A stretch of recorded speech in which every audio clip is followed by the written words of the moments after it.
Good evening and welcome to episode 5 of Funny Like a Clown podcast. It is November 28th, 2018. We are here to make you laugh. We are here to amuse you. It's a comedy show. And on the line I have American actor, voice actor, comedian, best known for playing nerd characters in films such as Grease, Grease 2, Midnight Madness, I Want to Hold Your Hand in 1941. We have actor Eddie Deezen. Eddie, welcome to the show. Great talking to you, Dennis. It's Deezen, by the way, pronounced Deezen, but thank you. Deezen, okay. What did I say? Deezen. Deezen, oh, Deezen, all right. Now I know everybody knows, all right. Okay. But I got chills, they're multiplying. Who didn't watch Grease? Who don't remember you from the all-time hit classic? My sister's favorite movie, by the way, Grease. Yeah, but Grease just will not die out, will it? That will live forever. Yeah. Well, I know before you got Grease, you actually, your first start you said was on the Gong Show. What was your memories from the Gong Show? In fact, Dennis, it's interesting. Tomorrow is my anniversary. I was on the Gong Show November 29th, 1976. So it'll be, believe it or not, 42 years ago. Wow. I was a little schnook, you know. I had never done anything. I took the bus. I remember I auditioned for the Gong Show and I passed, and I did a stand-up routine. And I literally took the bus to NBC Studios. I remember I walked there, took the bus, walked over to NBC. I had to wait like about 6 hours with about 100 other acts, and I did my little act. I got gonged by Paul Williams. Chuck Barris was the nicest guy in the world, by the way. I don't know if you remember the Gong Show, but I do, yeah. Yeah, he was a super nice guy. Paul Williams gonged me, and then Dennis, I swear, it was about 30 years later, okay? Maybe, 25 or 30 years later. The guy that gonged me was Paul Williams. Do you remember him, the composer Paul Williams? He's still around? Don't remember him, Paul, no. Yeah, he did Evergreen with Barbra Streisand. He composed some relatively famous songs, but he was a nice little guy. But anyway, he gonged me on the Gong Show. Then 30 years later, I'm at an audition, and Paul Williams is there. Hi, Mr. Williams. Hi, I'm Eddie Deezen. You gonged me on the Gong. He goes, please forgive me. Did he remember you? This is what happened. He goes, please forgive me. I go, what do you mean? He goes, please forgive me. I go, Mr. Williams, it wasn't that big a deal. You gonged me. It was like a joke. He goes, no, you don't understand. He goes, I'm an Alcoholics Anonymous now. Anybody that I hurt while I was under the effects of alcohol, I have to apologize and be forgiven. So he was really serious about this. So he thought it was the alcohol that made him gong you? Yeah, he must have been under alcohol. He must have been drinking very heavy in those days, I guess, because he was very sincere about this. Right. Oh, well, that's... You know, Mr. Williams, you're absolved. I totally forgive you. Don't worry about it. We shook hands. He was a nice guy. That's the path to recovery. Yeah, you got to look for forgiveness. So who knows? He might have liked you and only gonged you because he was under the influence. You know what? That's what I tell myself. You're right, Dennis. Who knows what could have happened with the Gong Show? Yeah, you're right. But it's good. So from there, let's move on to Grease. I mean, how did you get the role for Grease? Was it as easy as you just went in and ripped for the role, or how did that come about? I went. This is so far back. This was pre-Pee Wee Herman. And I went in, Dennis, I had on my ice cream white suit, you know, my white bucks, a little bow tie, and this is like the exact outfit Pee Wee Herman later wore. Paul Rubens is a pal of mine now, but this is before there was even a Pee Wee Herman. I went in and auditioned. And Dennis, when you audition, I read my role. There was Alan Carr was there, who was our producer, Randall Kleiser, our director, and a man named Joel Thurm, who was the casting director. We're all there in the room, and they read for me. I had like 2 or 3 lines, you know, so I read, and they were looking at me. And I noticed, Dennis, when I looked down at the script, they nudged each other. I saw them nudging each other. That was a good sign? Yeah, they nudged me, and I knew I was doing good, and then I did get the role. They later said I got the role. And then this is, okay, now Dennis, this really happened. I don't know if you're a believer, if you're religious, or if you're an atheist, but this really happened. I am religious. You're what? I am religious, yes. Okay, this is a true story. They hired me as Eugene for Grease. So, of course, you know, I called everybody. I called my parents, all my friends. I'm going to be in this movie with John Travolta at Paramount. I was real happy. A couple of days later, my agent called. She said they're going to cut Eugene out of the movie. They're not going to Oh, no. But you're not going to be in it.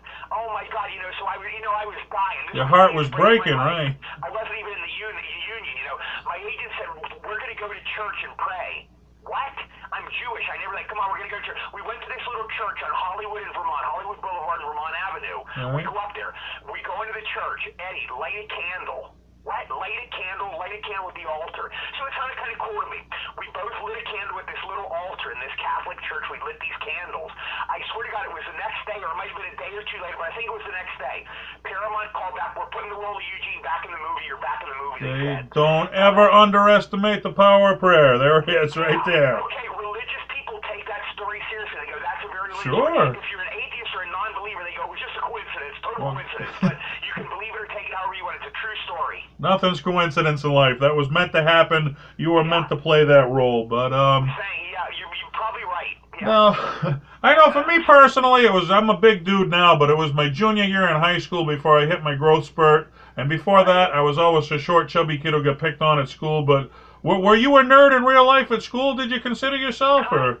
I would say, yeah. I saw both sides of it, Dennis. I was I was never cool, but I was a very popular kid some years. And I remember picking on geeky kids. Literally, if you could imagine me, it sounds so funny, but I can remember picking on kids. So you picking on the nerds, right?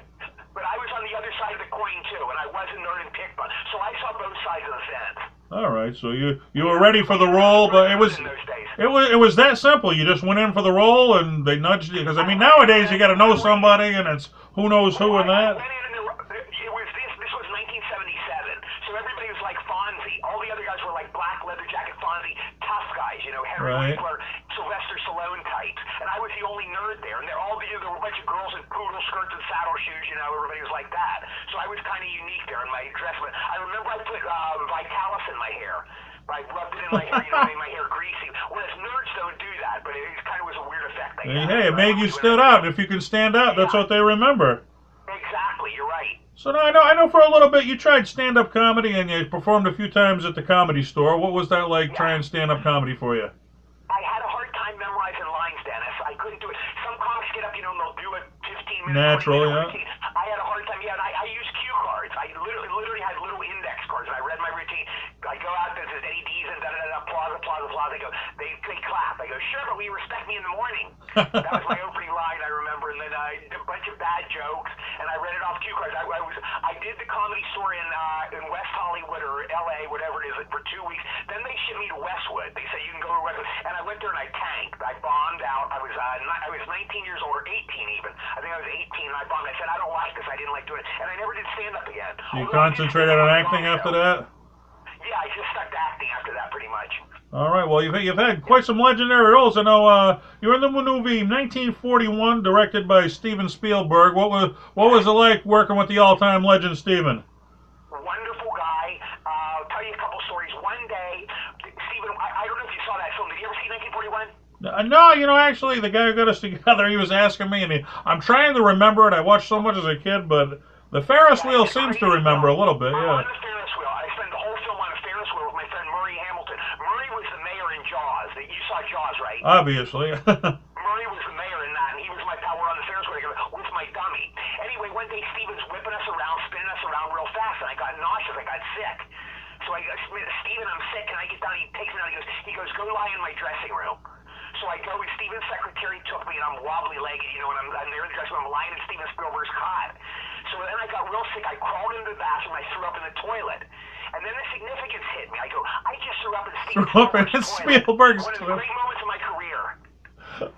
Was he upset, or was he understanding? I don't know if he ever even knew about it. He knew about it? I threw up and I flushed it, But you knew you did it, man. Yeah, that was... Chalk that one up on my board. I did. How many people can claim that, right? Exactly. It was a real honor. But now, was he another guy? Was he just as friendly off camera as he was while he was working, or? The nicest guy, Dennis. You can't imagine. He was the nice guy. I'll tell you another story. This is a true story. I was there. I was 22 years old. I was this geeky kid, barely out of high school. So one day we're on lunch break on the set. It's 12 o'clock. Steven turns to me, Eddie, do you want to go out to lunch with us? I'm dying. Yeah. Wow. I was a geek. I'm at lunch. Steven Spielberg, John Belushi, and Dan Aykroyd and me. I swear to God, it was the coolest lunch of my life. We go to the commissary. I didn't say a word the whole lunch, Dennis. I'm sitting there with my mouth open. You're starstruck, right? Yeah, I was totally starstruck, but it was surreal. And Belushi's sitting around there talking real casual and all. Then we finished lunch. I realized, oh my God, I don't have any money. I'm going to be so embarrassing. Luckily, Steven picked up the tab. He paid for the lunch, so I wasn't embarrassed. But that was my coolest lunch ever. But you think that about the stars. You think they walk different, they eat different, they talk different, then you meet them and, wow, they're just like me and me. I mean, it's the same people. You're exactly right. You realize they're human beings. We tend to think of them as not human entities because, they're like bigger than life there and they're these talented people, but they're just as human as us. They look at girls and they talk about the weather and they follow sports and, they're just like us. They started out just like me and you, exactly. Yeah. So now, you were one of only 7 actors returned for Grease 2. What was that like for you, returning to Grease 2? Grease 2, this is just my opinion. very few, but some like it better than grease or as good as grease. I think it's way, way inferior to grease. I always go, grease 2 to grease is like the Wizard of Oz to the Wiz. Right. I think it's that much less. I got hardly anything out of grease 2, but some people like it. So, I mean, it was fun. Maxwell Caulfield was a super nice guy. Michelle Pfeiffer, I met her one day. She was so beautiful, I was mesmerized. I walked up to her like a dummy, and I go, you're beautiful. She goes, thank you. And that was the only time I ever talked to her. I was like, she was so beautiful, she was mesmerized. You had to let her know, though, right? Yeah, I had to let her know, yeah. But, I mean, was there any fear that doing Grease 2 might ruin the first Grease, or what was it? I don't know, because Grease is so vast, so huge, I don't think it had that effect. I could see where you're going with that. I could kind of see it, but I think Grease is so untouched. Grease 2 is so much less. It's so much more of a minor film, you know. I don't think it's really hurt Grease. So it was more of like a reunion for everybody to get together and celebrate Grease. Yeah. It was never meant to... It's almost a different film. It's almost like apples and oranges. If you look at it, it's not really like Grease hardly at all. You know, they're totally different stories, you know. Because I know, like, Tom Hanks said he'd never do a Forrest Gump 2 because he didn't want to ruin the original one. It would just cheapen it. I didn't know if there was any fear of that among you, or... I could see that, yeah. But, some I feel, you're kind of ambivalent, because I felt that about Polar Express. I go, I did Polar Express, I don't want to do a sequel, it'll cheapen that one. But then you think, oh my God, the money. You know, I'd love to be making that money now. Oh, yeah. To do that. Yeah, so... That's always a good influence to get you back the payday, sure. Yeah, yeah. But, I mean, you were one of the original nerd roles from that Grease, and I know after that became Revenge of the Nerds and The Big Bang Theory now, where nerds are actually the cool kids. They've showed, hey, there's more nerds than there are cool kids out there, but I mean... Yeah, I was not necessarily the first nerd, but I was the first computer nerd. If you watch War Games, I was the first computer nerd in that film. That's where the computer nerd started. So you were, I mean, you were one of the originals that, I mean, people alive nowadays that remember anyway, going back to their childhood, you were the representative of that role. Oh, thank you. But, all right, we got a sponsor here on Funny Like a Clown podcast. I got to mention them real quick. It's G Vegas Buffalo Sauce. For the spicy, sweet, savory taste at game time, there's only one G Vegas, and I'm a big fan of G Vegas Buffalo Sauce. But that sounds good. You're making me hungry. It sounds good. Good stuff. But speaking of sports, I know you're a big sports fan in real life. Who are some of your favorite teams? I'm a Pirates fan in baseball. We never do anything, but I'm spoiled in football. I'm a New England fan, so I'm kind of spoiled. Yeah, right. That's why I'm coming out of Beantown. I know what you're talking about there. Yeah. Okay. I wish the Pirates, I'd like to trade a little with New England success to give the Pirates a little success. The Pirates haven't done anything since the 70s, you know, when I was a kid. That's part of their charm, though, you know. I mean, it's a small community-type fan base. Yeah, who are your teams, Dennis? Well, I'm a big Celtics fan, and I'm right with you with the Patriots and our world champion Red Sox. You can't forget those. And oh, they're awesome. And the Boston Bruins also. They just got one. You never thought they did. They got one, so that was good. Boston right down the line. I'm Boston, born, bred. I bleed green. I mean. Okay. But being a Patriots fan, what did you think? I mean, I thought they were so good on the field that teams had to try to figure out how to beat them off the field. What was your opinion of Spygate and Deflategate and all that? I couldn't agree with you more. Brady's career is so surreal, so like nothing in any sports history that a guy wins so much. They had to find something to cheapen him, to try to make him less. So I think they just made this up. If you look at the Deflategate, we won like 73-6 or something. Right. It was ridiculous. It wasn't even close. You know, so they totally made it up, but we didn't have to do that. They beat everybody else, you know. Brady's lifetime winning percentage is like 80% or 70%. Right. So they didn't have to do that. It's totally made up. You either love Brady or you hate him, and if you love him, you stick with the facts, and if you hate him, then you got to make up stuff to, like you said, try and cheapen it. But you're right. He's kind of like Muhammad Ali. You like the guy or you hate him. You love the guy or you... It's like President Trump, same thing. You either love the guy you worship him, or you can't stomach the guy. People are like that. Early Elvis, early Elvis in the 50s, people either loved him or you just hated Elvis. You thought he was the devil. That's the saying around here, they hate us because they ain't us. They wish their team was us because we whip out all the rings and that quiets everybody else. Yeah, absolutely. He looks like he's got to be kind of jealous, Brady, because he's this good-looking guy. He's married to a supermodel. He has all this success, he's a millionaire living in a mansion, so he seems like he's conquered. And a lot of people resent that. They don't like these characters. Right. That's, you're jealous of success. A lot of people are that because they wish they were there, but... All right, we got a little bit of a fan base here on Funny Like a Clown podcast, and some of the fans actually chimed in. They've had some questions for you. Would you mind answering a few questions from the fans? Oh, my pleasure, sure. All right, we got Irvin Lewis wanted to know, His question was, how cool was it to feel up that girl in that 80s teen film you did? I forget the name. Do you know the film he's talking about it? And I looked at the girl's breasts, I remember, and in Midnight Madness, was it Midnight Madness? Okay, maybe that was it. He said he didn't remember, but... It's always fun. That's the easiest question of the night. Anytime you can feel up a cute girl, it's always fun. And you sit there, you're getting paid to do that, right? Exactly, you get paid yet. Usually it's the other way around with me. So that's a win-win situation, especially, playing a nerd role, right? Exactly, yes. All right, Jeff Sylvia chimed in. Do you hang out with any other childhood actors? Jeff, not necessarily the stars. I get asked that all the time. Child actors, I'm trying to think, Not necessarily, no. Or if he's indicating child actors, no, or the stars. I get that all the time. They go, do you still see Spielberg? Do you still hang out with Tom Hanks? And the answer is, they're in a different universe. Right. They live in a different world. John and Olivia, I saw all the Grease cast pretty much. We did a signing show like last May in New Jersey. We did Chiller Theater. We all signed. And they go, will John and Olivia be there? No. John and Olivia are both worth $300 million. They don't have to sign, right? Yeah, we do these signing shows. We get $20 an autograph, and we're grateful for it. The rest of us, But it still must be a thrill to get together with the rest of the cast like that. Oh yeah, wonderful. And there's people thrilled to see you too, so you're making their day, right? They haven't changed a bit. They're the greatest people. It's Greece. They always say, "What was Greece like?" And I go, "Greece was like a 2-month party, the greatest party you've ever been to in your life. Imagine that, and it lasted for 2 months. That's what Greece was." And did it bring back memories of high school for you? Absolutely, yes. Of course it did. All right.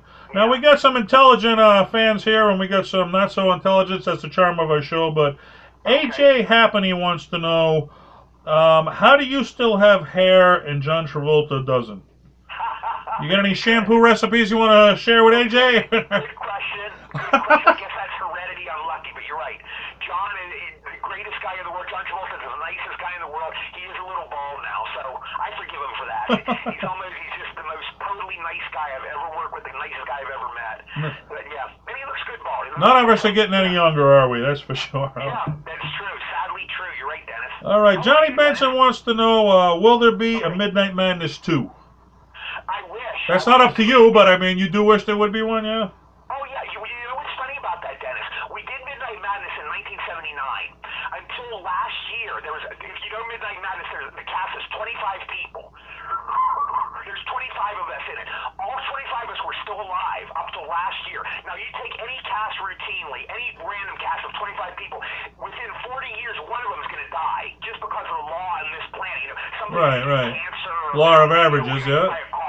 But until Stephen First passed away last year, he was the first cast member to die. All of us were intact for 39 years. Wow. Yeah. So they could conceivably. I mean, if somebody had the money to put it up on me. I sure do it. I love doing it. It could happen. The cast of Midnight Madness. They were wonderful. Yeah. All right, now I got to tell you, I'm a stand-up comedian by trade. I've done comedy for 10 years now. And Adam Sands wants me to tell you a joke, and I've read it 5 times, and I don't understand the joke, but I'm going to say it anyway. Maybe you'll understand it. And Olivia Newton-John's in it, and when he spelled Olivia with an A instead of O, I knew something was up. But here's Adam's joke that he asked me to tell you. Okay. What's worse than grease all over Olivia Newton-John? What? Come on, Eileen. I will swear. D-D-D-D-D. Oh, boy. Okay, I get it. You get it? Explain it to me, please. Huh? Come on, you come on a girl. I got that part, yeah. Yeah. But who is Eileen? Do you know? The last part, you don't know. What was the last part? I wasn't even I heard the first part. It was kind of clever. What was the last part? It was, come on, Eileen. Right. Well, I swear. D-D-D-D. Come on, Eileen. Well, I swear. I don't know. Is that how the song goes? I don't know. Is it? That's the lyrics of the song. Well, there's something people can Google and figure it out, because neither one of us got a clue other than... Google I got the dirty part of it, but I didn't get the Eileen part anyway, but... Okay. All right, so, I mean, other than, I mean, obviously you just said the mainstream actors you don't stay in touch with, they're in another universe, but, I mean, some of the actors on the B level like you, who are some of those you stay in touch with? I'm sorry, what was the last part of your question? I mean, who are some of, like, the B-list actors that you worked with, on your level that you did stay in touch with? Well, B-level actor, I'm trying to think. Hanks wouldn't be B-level. I'm trying to get something. Matthew Broderick was a B-level actor that I've enjoyed working with. Is that your question? Yeah, well, that you stayed in touch with over the years. Are there any, or...? Well, I would say, I wouldn't call him a B actor. He's a great guy, but Barry Pearl of Grease, he's one of the T-Birds. Barry was Duty. He's one of the T of the years. He's a great guy. Some of the Grease cast I've been in touch with. Patty Simcox, Susan Buckner I've been in touch with. I had a crush on her when we did Grease. She's Patty Simcox, the goody-goody cheerleader, you know. And, yeah, Kelly Ward has directed me. He's a great guy, one of the T-Birds in Grease. So a lot of the Grease cast I've kept in touch with. They're wonderful. Now, are they doing some of the shows with you, too?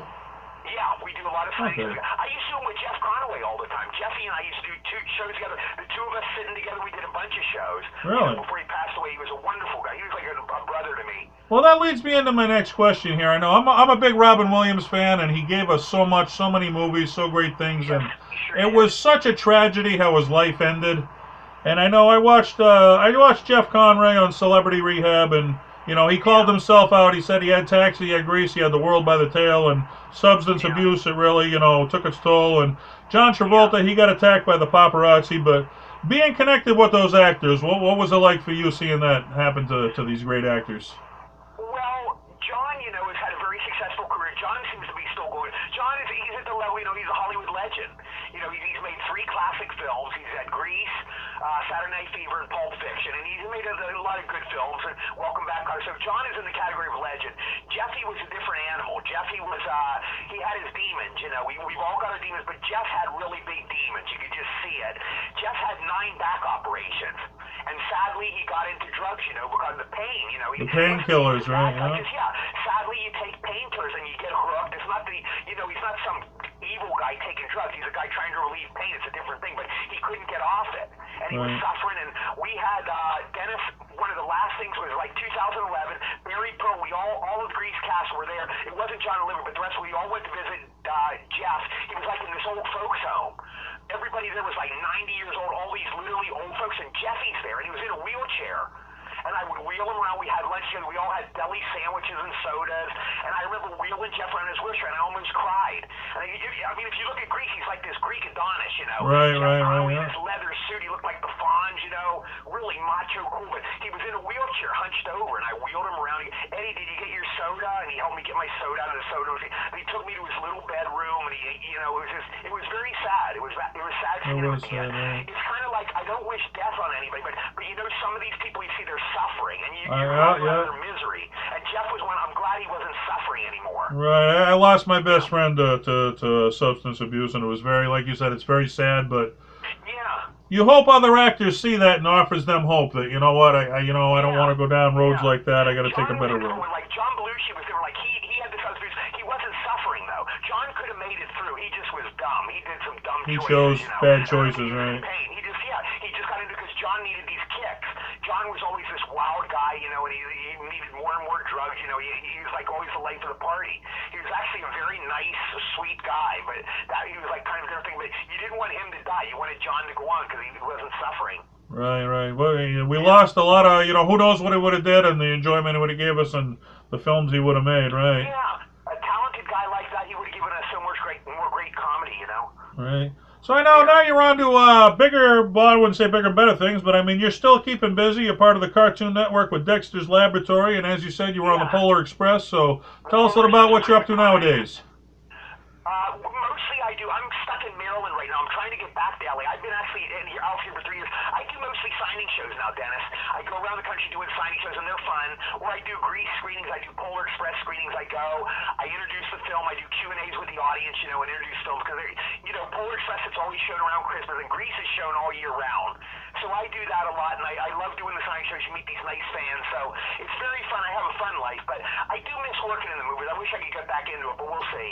You know, Hollywood's very tough. It's a tough racket.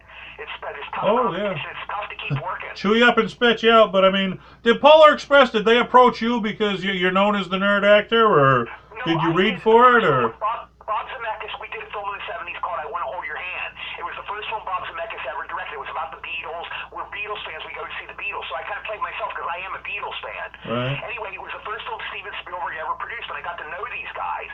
And I did that, and then I did 1941 the next year with Steven. I got to be directed by Steven. Anyway, Bob remembered me 25 years later and wrote me into the Polar Express. He wrote me in, and he wrote in a role for me. So that's how I got that. And I got to work with Tom Hanks, nicest guy ever. That's why you be nice to everybody, because you never know who's going to remember you down the line, right? You never know, exactly. Yeah. So how did things come about with the Cartoon Network? Very good. I love working there. You know, the last thing I did was a SpongeBob. I did that last SpongeBob movie. I worked with,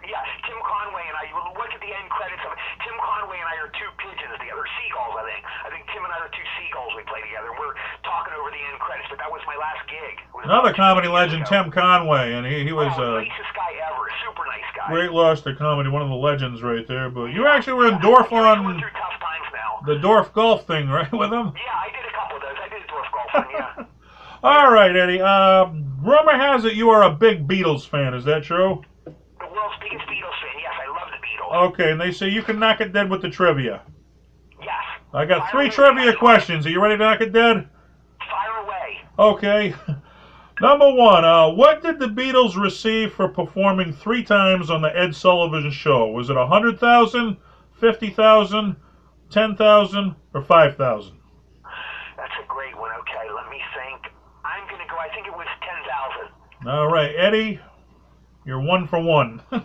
You know, I actually went with 5,000 because I consider the time. I mean, 5,000 is a lot more money than what it was now, but it was 10,000. All right, we're 1 for 1. All right. Number 2, what was the number 1 song on Billboard's charts February 1st, 1964, a week before the Beatles performed on the Ed Sullivan Show? Oh, that's a great one. Was it, I'm going to guess one of the, like a Bobby Vinton song or something like that? That's a great one. What's the answer to that? It was I Want to Hold Your Hand. Okay, I'm sorry. I got you. I'm not saying I would have known it. It's a clever one, okay. I was thinking of somebody besides the Beatles. Right. Well, it was a week before they performed on the Ed Sullivan Show, so perfect timing. They were hot at the time, right? All right, so we're 1 for 2 here. So here's the third one, and even if you don't get it, 2 out of 3 ain't bad, right? Like Meatloaf would say. But here we go. What was the first song the Beatles performed live for an American audience? Oh, that's a great one. So that would be the Washington concert. I'm going to say All My Lovin'. All My Lovin', you hit it. 2 out of 3 ain't bad. There we go. Yeah, they used to open the concerts with that, yeah. Those were tough questions, man. 2 out of 3. You hit it right there. But so, Eddie, what's in your future? I mean, what would you hope come along? What are your plans in the future? If you had a dream role, what do you want to do? Oh, Dennis, I would love to do another movie. Any movie, I'd love to get back into it. You know, it's my career is so nebulous right now. I don't know what it's going to be. I feel like I might never work again because I've been gone from LA for 2 or 3 years. So I'm going to go back. I'm trying to get back by the end of the year, and we'll see what happens. But hopefully there'll be more movies in my future. I'd love to do that. More cartoon shows. You know, I love doing voiceovers. So we'll see what the future brings. I'm kind of like Forrest Gump. I'm kind of like that white feather getting blown around now. I don't quite know what's going to be. Okay, so I mean, who are some of the actors that inspired you, and who, if the phone could ring and it was one actor saying they wanted to work with you, who would you wish it would be? Still living? Well, yeah, they'd have to be alive to make a movie, but well, who inspired you? I mean, if they're passed away, that inspired you. Who inspired you? Well, my all-time favorite is Curly and the Three Stooges. Curly Howard would be my all-time hero. Three Stooges, geniuses, yeah. Oh God, I think he's the greatest artist ever. He makes me laugh the most. But Jerry Lewis was a huge influence. I love Jerry. The early Jerry and Dean, I loved. My sister had muscular dystrophy. Just what he did with the Jerry Lewis telephone alone was just marvelous. He had such a great life. He had such a wonderful life. Okay. He was in pain, physical pain too, but he got through his, unlike Jeff. So, but Jerry had a bad back too. He had a bad back injury, and he dealt with pain for decades. So. Right. But anyway, I love the Marx Brothers. I love Harpo and Groucho Marx. I love them. Buster Keaton. I just saw this Buster Keaton documentary. It's wonderful. I think it's called The Great Buster, but it was my favorite movie of the year. Buster Keaton, I love. Chaplin, I love. I love Charlie Chaplin. Yeah. Oh, Laurel and Hardy. I love Stan and Ollie. You know, I like the old guys. The old black and white stuff, right? The Abbott and Costellos. Yeah, I know what you're saying. These guys make me laugh the most. All right, so nowadays, actors that are still alive, if a phone could ring, somebody alive called you, who would you want to work with? Anybody, somebody I haven't. Could I pick Tom Hanks again?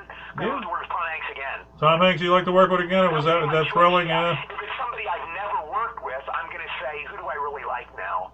Because John Travolta and Tom Hanks, I swear, are my 2 favorite actors, and I've been lucky enough to work with them. Living your dream, there you go. Yeah. I don't know who else alive that I really admire. I'm trying to think. I don't know. So you're lucky you did what you did, and you like to do it again, right? Yes, you're so right, yes. That's great. It would be a privilege to work with them again. Well, Eddie, it was a privilege to have you on Funny Like a Clown podcast. I want to thank you so much for your time. My pleasure, Dennis. All right, I wish you the best in the future, and have a good evening. Good evening to you, and continued success with Funny Like a Clown. I really enjoyed it. Have a happy holiday season, Dennis. You as well. We'll talk to you soon. Bye-bye. Okay, bye. All right, Eddie Deezen right there. Classic from Grease and all the other hits that we mentioned. And what a thrill to have him on the show, episode 5. All right, until the next episode, keep us tuned in. Look us up on Facebook. Look us up on the website, Funny Like a Clown Podcast. And we will see you next time. Thank you.